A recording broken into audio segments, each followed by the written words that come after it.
আসসালামু আলাইকুম। তো এভরিওয়ান, আজকে আমি দেশ এবং দেশের সর্বোচ্চ এখন বর্তমানে রানিং যে পরিস্থিতি দেশের এই বিষয়টা নিয়ে বেসিক্যালি কথা বলতে চলে আসছি। কারণ এর আগে দেশের দেশের যে আন্দোলন প্রেক্ষাপট এসব নিয়ে অনেক কথা হয়েছে, কিন্তু বর্তমানে যে একটা পরিস্থিতি এটা নিয়ে কিন্তু কথা হয় নাই। তো এভরিওয়ান, চলেন ভিডিওটি দেরি না করে শুরু করি। তো এভরিওয়ান, ভিডিওটি না টানায় দেখবেন, কারণ টানায় দেখলে কিছুই বুঝতে পারবেন না। প্রথমে বলে রাখি, বর্তমানে কিন্তু আমাদের এই বাংলাদেশে, স্বাধীন বাংলাদেশের বর্তমান রানিং প্রধানমন্ত্রী শেখ হাসিনা, তিনি কিন্তু বাংলাদেশ পদত্যাগ করে ইতিমধ্যেই পালিয়ে গেছে কাই।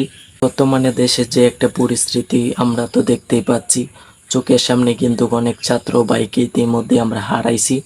তো 2024 সালে নতুন করে আবার এই বাংলাদেশটা স্বাধীন হলো, আমাদের কাছে এরকমটাই মনে হয়েছে।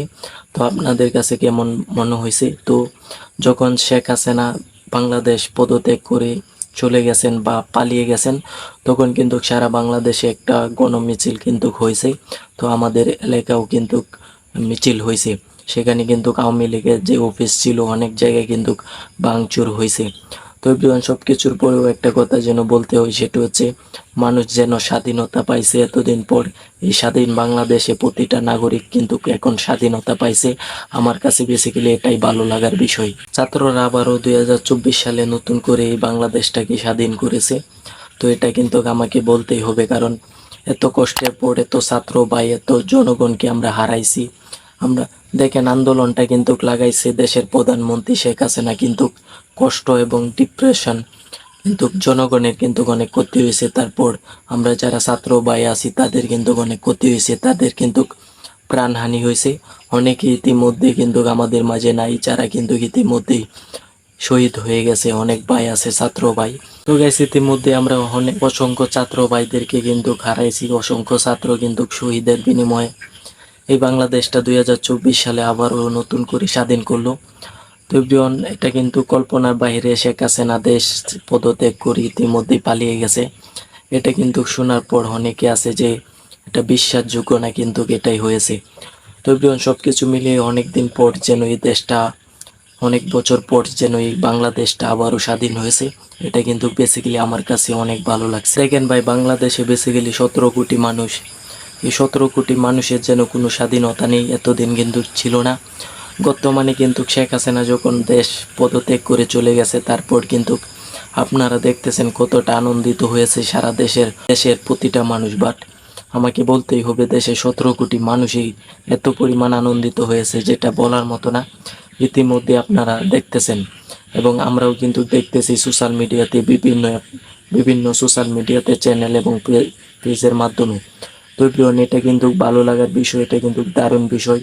যে পরিমাণ আলেমদেরকে মারা হয়েছে, শেখ হাসিনা যে পরিমাণ আলেমদেরকে ইতিমধ্যে মেরে ফেলেছে, যার কথা কিন্তু না বললেই নয়। সে হচ্ছে আল্লামা দিলওয়ার হোসেন সাঈদী সাহেবকে কিন্তু মেরে ফেলা হয়েছে। জেলখানায় যাবজ্জীবন জেল দিয়ে কিন্তু তাকে মেরে ফেলা হয়েছে, যেগুলো কিন্তু আমাদের এখন পর্যন্ত বেসিক্যালি এই বিষয়গুলো কিন্তু কখনো ভুলবার মতো না। কারণ এই বিষয়গুলো কিন্তু অনেক কষ্টকর। এই বিষয়গুলো কিন্তু বাংলাদেশের 17 কোটি মানুষকে কাঁদিয়েছে একটা সময়। তো এভরিওয়ান, এই বিষয়গুলো কখনোই কিন্তু ভুলার মতো না। সাঈদ সাহেবের মৃত্যু, তারপর অসংখ্য আলেমের জেল, অসংখ্য আলেমকে কিন্তু মেরে ফেলা হয়েছে। এই আওয়ামী লীগ সরকার কিন্তু মেরেছেন। তো এই সব কিছু কিন্তু আমাদের এখন পর্যন্ত মনে আছে। আমাদের আলেমদের উপর যে পরিমাণে নির্যাতন করেছে শেখ হাসিনা, তার প্রতিদান, তার প্রতিটা পাপের ফসল সে উপভোগ করবে, এটা আপনারা জেনে নেবেন। তার প্রতিটা পাপের ফল তিনি কিন্তু হারে হারে কিন্তু মাসুল দিতে হবে। সেই পাপগুলো কিন্তু তাকে কখনোই ছাড়বে না। তো এভরিওয়ান, শেখ হাসিনার দিন কিন্তু এই দুনিয়াতেই, আখেরাতে না। তো এটাই হচ্ছে মেন কথা। তো দেখেন দেখেন ভাই, রাজত্ব সবসময় কিন্তু রাজত্ব চলে না, বাট সবসময় কিন্তু রাজত্ব থাকে না। আল্লাহ কিন্তু অনেক মানুষকে আছে যেরকম রাজত্ব বা ক্ষমতা দিয়ে টেস্ট করেন, কিন্তু ক্ষমতা, আল্লাহ যদি ক্ষমতা আপনার কাছ থেকে কেড়ে নিতে চান, 1 সেকেন্ডও লাগবে না, ক্ষমতা কেড়ে নেবেন। যেরকমটা কিন্তু শেখ হাসিনার বেলায় হয়েছে, যেরকমটা কিন্তু ইতিমধ্যে আমরা নিজের চোখে দেখতেছি। 2 দিনের দুনিয়ায় কয়দিন বেঁচে থাকবো বলেন? ক্ষমতা কিন্তু সারা জীবন থাকবে না আমার।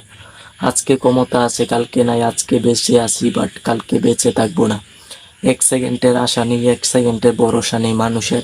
সেই মানুষ কিন্তু সেই মানুষ কিছু কিছু সেই মানুষই কিন্তু একটা সময় ক্ষমতা পেয়ে সব কিছু ভুলে যায় আল্লাহকে, ভুলে যায় সব কিছু, পৃথিবীর সব কিছু ভুলে আল্লাহকে পর্যন্ত ভুলে যায় ক্ষমতা পেয়ে।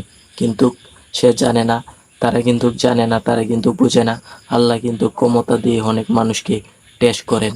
আবু সাহিদ আমাদের মাঝে কিন্তু ইতিমধ্যেই শহীদ হয়েছেন, অসংখ্য ছাত্র কিন্তু ইতিমধ্যেই মারা গেছেন, অসংখ্য ছাত্র কিন্তু আহত হয়েছেন, নিহত হয়েছেন। তো এইসব দেখার পর আসলে এই যে শেখ হাসিনার পদত্যাগ হলো, আমি যে একটা বিষয় দেখলাম, প্রতিটা ছাত্রর কিন্তু মনে এরকম একটা আনন্দ কিন্তু চলে আসছে, যেটা কিন্তু বলার মতো না। তো সব কিছু মিলিয়ে সারা দেশের মানুষ আনন্দিত হয়েছে। তো সকলেই আনন্দিত হয়েছেন। তো শেখ হাসিনা পদত্যাগে